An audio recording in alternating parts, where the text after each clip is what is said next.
নমস্কার বন্ধুরা, সাথী রান্নাঘরে তোমাদের সবাইকে স্বাগত জানাই। আজ আমি বাঙালিদের একটা সনাতনী ডিশ বানালাম, যার নাম হলো কুমড়ো পাতায় চিংড়ি পাতুরি।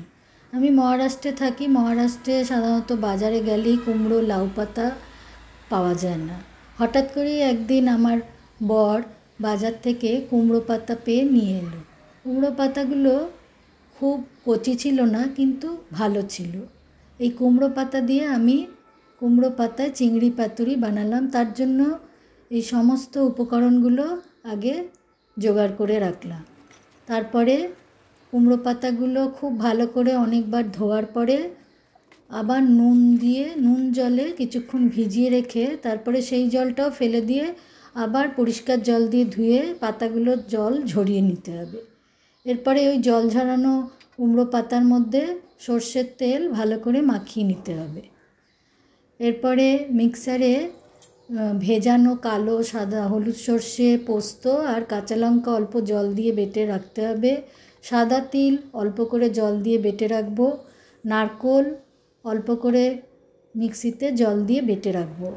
তারপরে একটু নুন হলুদ মাখানো চিংড়ি মাছগুলো অল্প জলে হালকা করে ভাপিয়ে নেব। এটা না ভাপিয়েও করা যেতে পারে, আমি অল্প ভাপিয়ে নিয়ে করেছি।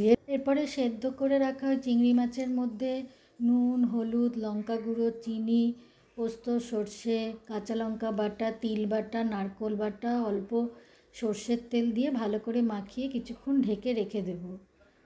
এবার কুমড়ো পাতাগুলোর মধ্যে এই মাখানো চিংড়ি মাছ কিছুটা মশলা সহ দেবো। তার মধ্যে অল্প করে সর্ষের তেল আর একটা চেরা কাঁচা লঙ্কা দিয়ে ভালো করে কুমড়ো পাতাটা চারিদিক দিয়ে মুড়ে নেবো। দরকার হলে আরেকটা কুমড়ো পাতাও এর উপর দিয়ে মুড়ে রাখতে হবে। একটা প্যানে অল্প করে সর্ষের তেল গরম করে নিয়ে এই ফোল্ড করা যে কুমড়ো পাতাগুলো ওগুলো দিয়ে দু পিঠ হালকা থেকে মধ্যম আঁচে ভালো করে ভেজে নেব, যাতে পাতাগুলো সেদ্ধ হয়ে যায় আর ভেতরের মশলা মাখানো চিংড়ি মাছটাও ভালো করে রান্না হয়ে যায়। তারপরে গরম গরম ভাতের সঙ্গে এই কুমড়ো পাতায় চিংড়ি পাতুরিটা পরিবেশন করে। এটা কলা পাতায় যদি আমরা পাতুরি করি, সাধারণত কলা পাতাটা আমাদের ফেলে দিতে হয়, কিন্তু কুমড়ো পাতা চিংড়ি পাতুরিটা আমরা পাতাটা সহই খেয়ে নিতে পারি। তোমরাও এই রেসিপিটা বানিয়ে দেখতে পারো, এটা দারুণ হয়েছিল খেতে। আর আমার এই রেসিপিগুলো ভালো লাগলে আমার রান্নাঘরের সঙ্গে থেকো। আর যদি আমার রেসিপিগুলো ভালো লাগে, তোমরা আমার রেসিপিতে লাইক, কমেন্ট ও রেসিপিটি শেয়ার করতে ভুলো না। অনেক ধন্যবাদ।